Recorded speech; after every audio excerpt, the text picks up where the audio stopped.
Selamat pagi anak-anak, apa kabar semuanya? Senang sekali Mr. Maiman bisa menyapa kalian pagi hari ini. Dan Mr. Maiman percaya bahwa kalian tetap bersemangat, bersuka cita, sekalipun kalian belajar dari rumah. Pagi hari ini kita akan mulai dengan weekly worship, dan kita akan memuji memuliakan Tuhan serta mendengarkan kebenaran firman Tuhan. Pagi hari ini ayat penuntun kita terambil dari 1 Petrus pasal 2 ayat yang ke-24. Firman Tuhan berbunyi, Ia sendiri telah memikul dosa kita di dalam tubuhnya di kayu salib, supaya kita yang telah mati terhadap dosa, hidup untuk kebenaran. Oleh bilur-bilurnya, kamu telah sembuh. Demikian firman Tuhan, mari kita berdoa. Bapa di dalam surga, kami sungguh bersyukur untuk pagi hari yang Tuhan berikan pada hari ini. Di hari ini kami akan kembali memulai aktivitas kami, namun kami bersyukur diberikan kesempatan untuk beribadah, memuji memuliakan Tuhan, mendengarkan kebenaran firman Tuhan. Kiranya Tuhan berkenan atas ibadah kami pagi hari ini. Mari ya Tuhan, Engkau yang memimpin kami, menolong kami, agar semua yang kami miliki kami boleh persembahkan untuk Tuhan. Terima kasih ya Tuhan, di dalam nama Tuhan Yesus kami bersyukur dan berdoa. Amin. Mari kita sama-sama angkat pujian, My God is so big, so strong, and so mighty.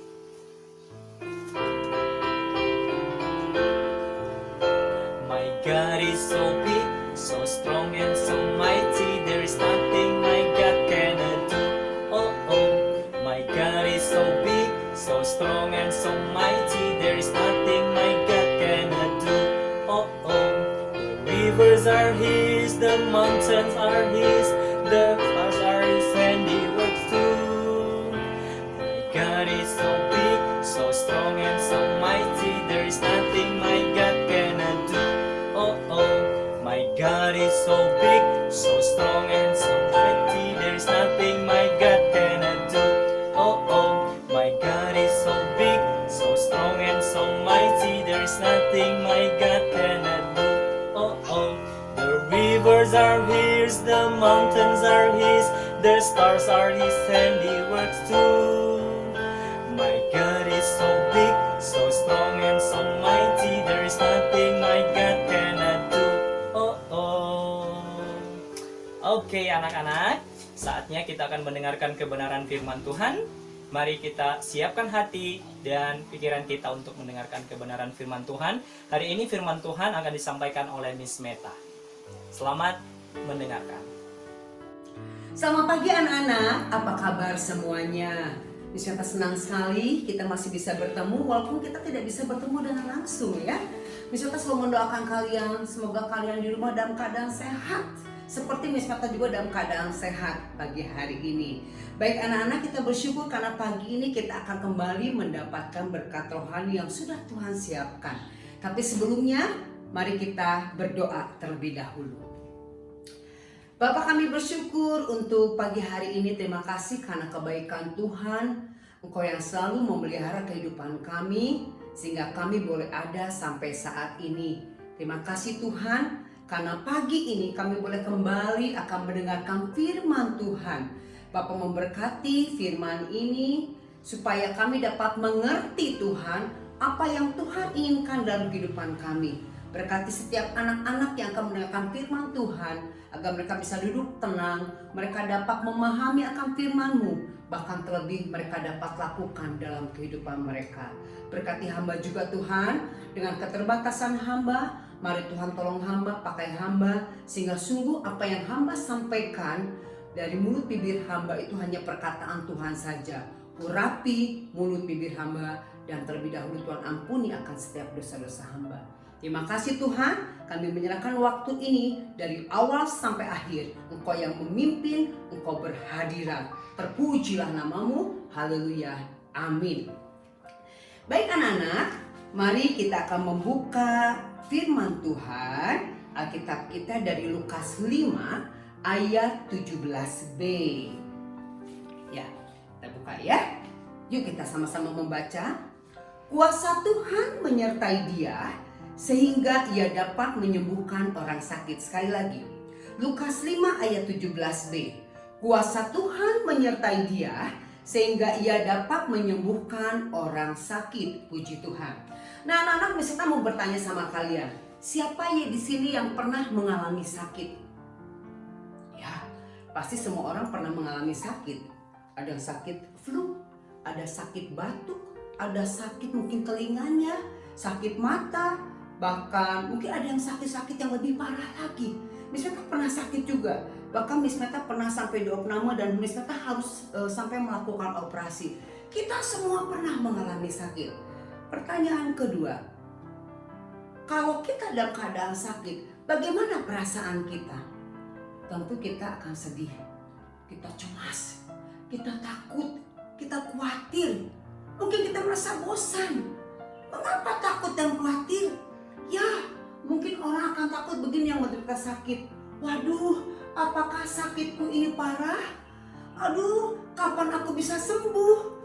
Waduh, apakah sakitku ini bisa menular? Wah, aku bosan di rumah. Aku ingin ketemu dengan teman-temanku. Aku ingin sekolah, aku ingin belajar, aku ingin bermain bersama, tapi aku tidak bisa keluar. Nah, itulah keluh kesah bagi orang-orang yang sakit. Nah, pagi ini anak-anak, Miss Meta akan menyampaikan sebuah cerita, yaitu seorang bapak, di mana bapak ini merupakan panglima Raja Aram dan dia sangat disayang oleh Raja Aram.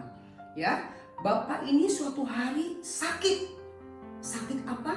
Anak-anak, ternyata dia sakit kusta. Wah, sakit kusta. Apakah sakit kusta berbahaya? Ya, sakit kusta itu anak-anak disebabkan oleh bakteri lepra. Dia akan mengenai syaraf-syaraf bagian tubuh kita, dan biasanya ciri-cirinya saraf-saraf di bagian tubuh kita tuh terasa seperti mati rasa. Jadi kalau misalnya di bagian sakit kita, misalnya di bagian tangan, biasanya sih seringnya mengenai bagian-bagian pergelangan tangan kita, pergelangan kaki kita. Kalau kita cubit, itu kita orang yang berpenyakit kusta itu tidak akan merasakan sakit. Bahkan maaf, kalau dipukul juga tidak akan merasakan sakit. Lalu lama-kelamaan apa yang terjadi? Kukunya, maksud Miss Meta, tangannya putus. Ya, putus 1, 2, 3, putus lagi jari kakinya. Waduh, mengerikan sekali. Nah, bapak ini mengalami kesedihan. Aduh, aku kok terkena sakit kusta. Nah, penyakit bapak ini terdengar oleh seorang anak perempuan, yaitu menjadi pembantunya. Anak perempuan ini memang tadinya adalah orang Israel yang menjadi tawanan bangsa Aram. Karena saat itu bangsa Aram sedang berperang dengan bangsa Israel. Lalu bangsa Israel mengalami kekalahan.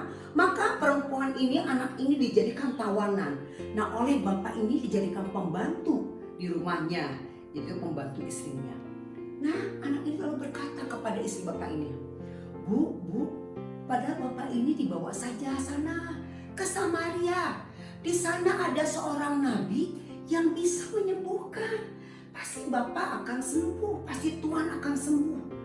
Apa yang dikatakan oleh anak ini, oleh si ibu, oleh si istri bapak ini sampaikan kepada bapak ini. Wah, bapak ini semangat, dia setuju. Nah, sebelum dia pergi ke daerah Samaria, dia datang menemui Raja Aram. Karena dia mau pamitan, dia mau berkata, ya, menyampaikan apa yang akan dilakukannya sebelum dia pergi. Lalu dia menemui Raja Aram. Ketika Raja Aram tahu apa yang akan dilakukan oleh bapak ini, maka Raja Aram berkata, nih, aku buatkan surat, berikan surat ini kepada Raja Israel di sana. Nah, setelah selesai, baru bapak ini pun berangkat. Ditemani dengan beberapa pengawalnya. Sambil membawa apa, anak-anak? Emas, sambil membawa perak, sambil membawa juga beberapa potong pakaian untuk dipersembahkan bagi orang misalnya yang akan menyembuhkan dianya. Lalu berangkatlah, sampailah di tempat Raja Israel. Maka bapak ini memberikan surat kepada Raja Israel. Nah, Raja Israel ketika membaca, Raja Israel tiba-tiba marah. Apa ini maksudnya surat ini? Memang aku ini Tuhan? Memang aku ini bisa menyembuhkan? Memang aku ini bisa membuat orang mati? Aku tidak bisa melakukan itu. Ini maksud Maksudnya apa sih Raja Aram sih menyuruh saya untuk menyembuhkan orang ini? Wah, dia sambil mengoyak-koyakan badannya ya, sambil mengoyak-koyakan baju. Memang aku ini Allah yang bisa menyembuhkan. Ketika raja itu marah, terdengar ya oleh seorang nabi. Nabinya yaitu bernama Nabi Elisa. Lalu Nabi Elisa memberikan pesan kepada pesuruhnya. Maka pesuruhnya datang. Tuan, kata Nabi Elisa, mengapa Tuhan harus mengoyak-koyakkan baju Tuhan? Apakah lebih baik Bapak itu disuruh datang saja ke rumah Nabi Elisa? Suruh saja dia datang ke rumah Nabi Elisa. Maka Tuan itu pun, ya raja itu pun menyuruh Bapak ini untuk pergi ke tempat Nabi Elisa. Lalu Bapak ini pun pergi ke rumah Nabi Elisa. Di rumah Nabi Elisa, ternyata dia tidak disambut sama Nabi Elisa Bapak ini. Tapi yang menyambutnya adalah pesuruhnya. Lalu pesuruhnya berkata, Pak, Bapak pergi saja ke sana ke Sungai Yordan. Lalu di sana Bapak membenamkan diri atau Bapak mandi ya, memasukkan ke sungai tubuh Bapak ke Sungai Yordan sebanyak 7 kali. Wah, Bapak ini agak marah juga ya, gusar, kesal. Kenapa sih bukannya Nabi itu yang datang menemui saya, malah disuruhnya pesuruhnya? Kupikir Nabi itu akan datang lalu memegang bagian sakitku, atau Nabi itu memanggil Tuhannya untuk menyembuhkan sakit aku. Tapi dia malah menyuruh pesuruhnya. Lalu disuruhnya aku pergi ke Sungai Yordan. Memang tidak ada sungai yang lebih bagus. Di sini kan ada Sungai Abana bagus, Sungai Parpar bagus, sungai-sungai di Damsik banyak yang bagus. Kenapa aku disuruh pergi ke Sungai Yordan? Apa sih maksudnya? Wah, Bapak ini sambil bersungut-sungut, sambil marah, tapi diikuti oleh pengawal-pengawalnya. Lalu pengawalnya berkata begini, Pak, ya sudah nggak apa-apa, lakukan saja Pak. Toh kalau Nabi itu pun juga menyuruh Bapak melakukan hal yang suka, pasti Bapak mau melakukan kan? Ini Bapak hanya disuruh pergi ke Sungai Yordan, hanya Bapak disuruh untuk membenamkan diri di Sungai Yordan, kan gampang, ya sudah Bapak pergi saja. Tapi akhirnya Bapak ini pun juga mentaati apa yang disampaikan oleh Nabi Elisa ya.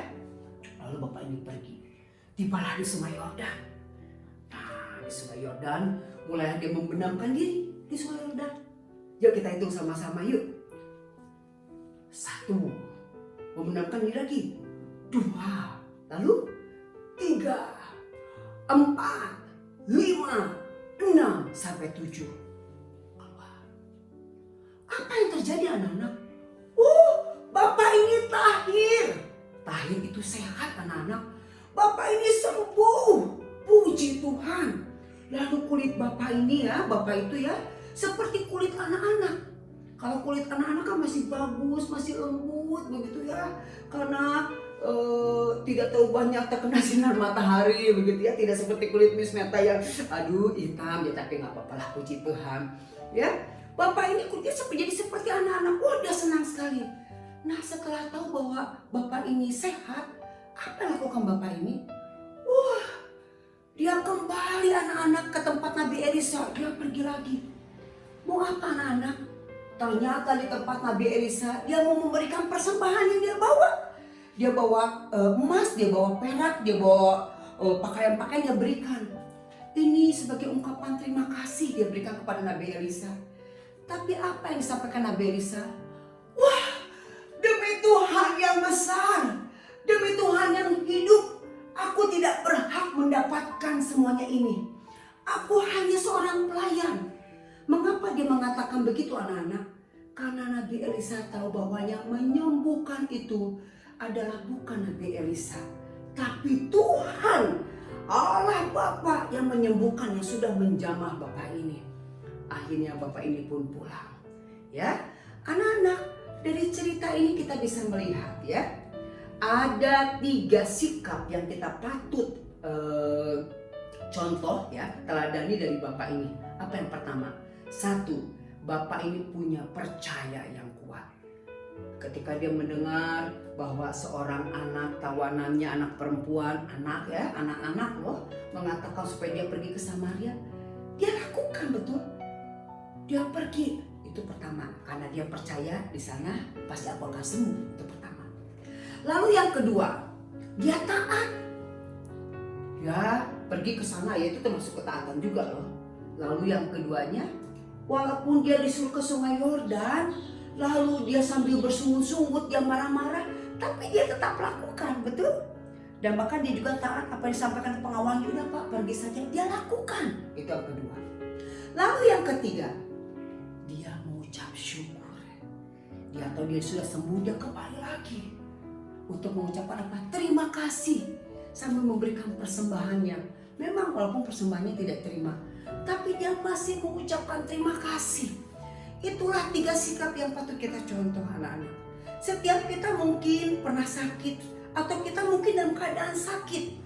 Ada orang sakit parah, atau orang yang sakit mungkin biasa-biasa tidak terlalu parah. Atau orang mungkin sedang mengalami kesulitan, ya, atau kalian sedang mengalami kesulitan. Jangan takut anak-anak. Kita baca lagi di sini yuk.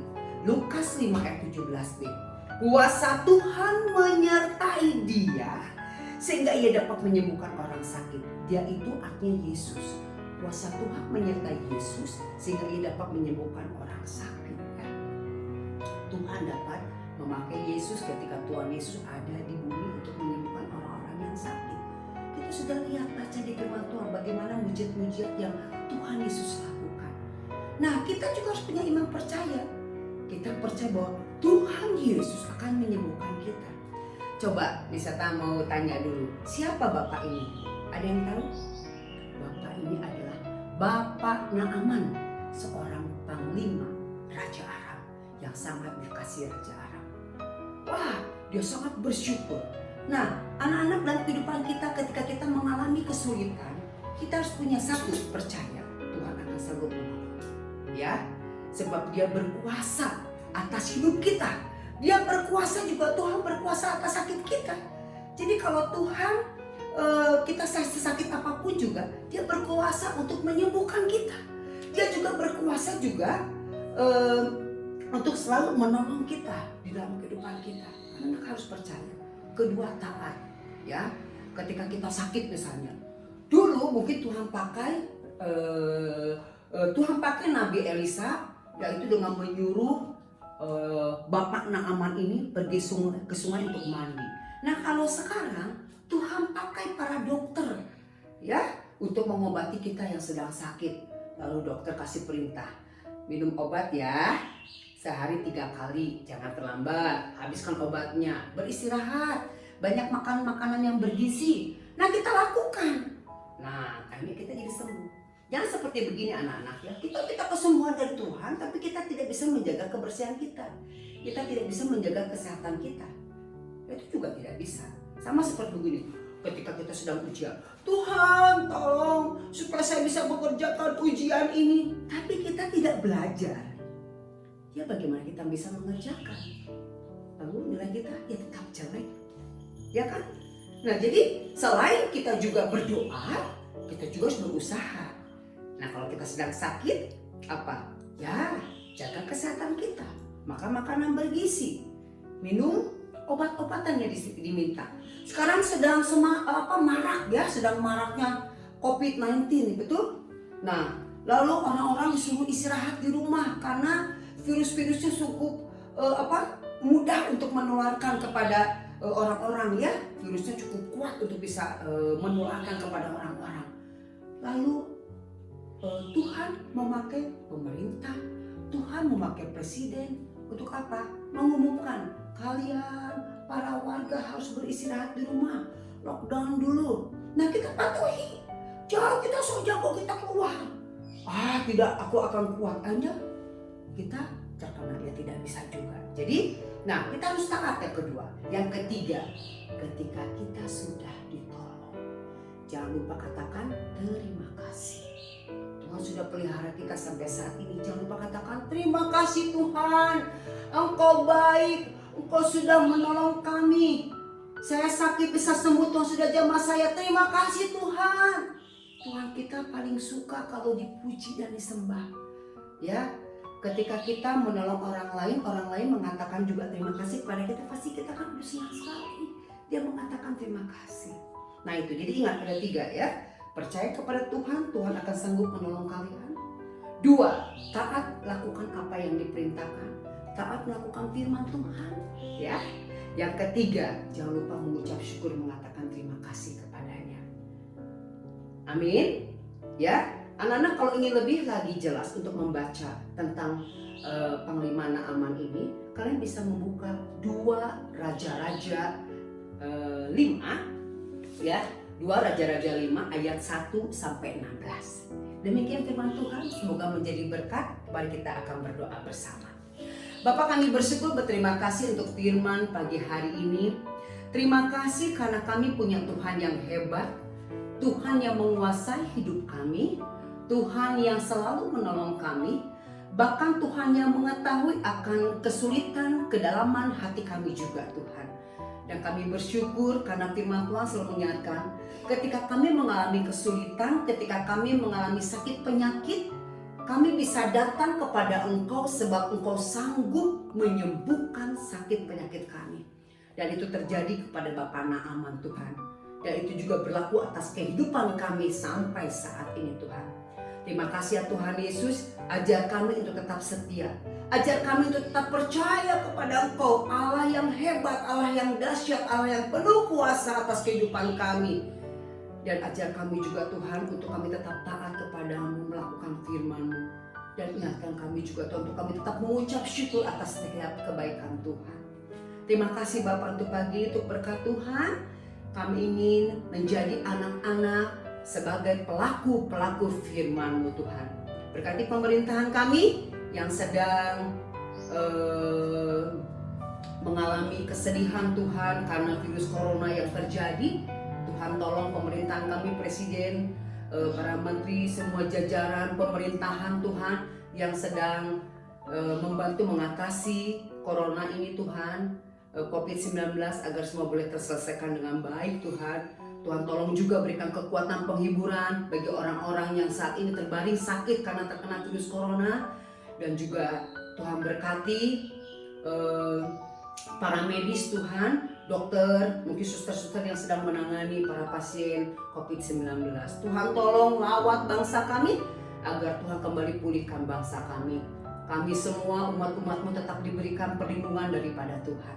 Terima kasih Tuhan untuk firman pagi ini. Kami menyerahkan kehidupan kami selanjutnya hanya di dalam nama Tuhan Yesus. Tuhan menolong kami, memimpin kami, Tuhan memberkati keluarga anak-anak kami, memberkati juga guru-guru dan sekolah bintang mulia. Dalam nama Tuhan kami serahkan doa ini. Haleluya. Amin.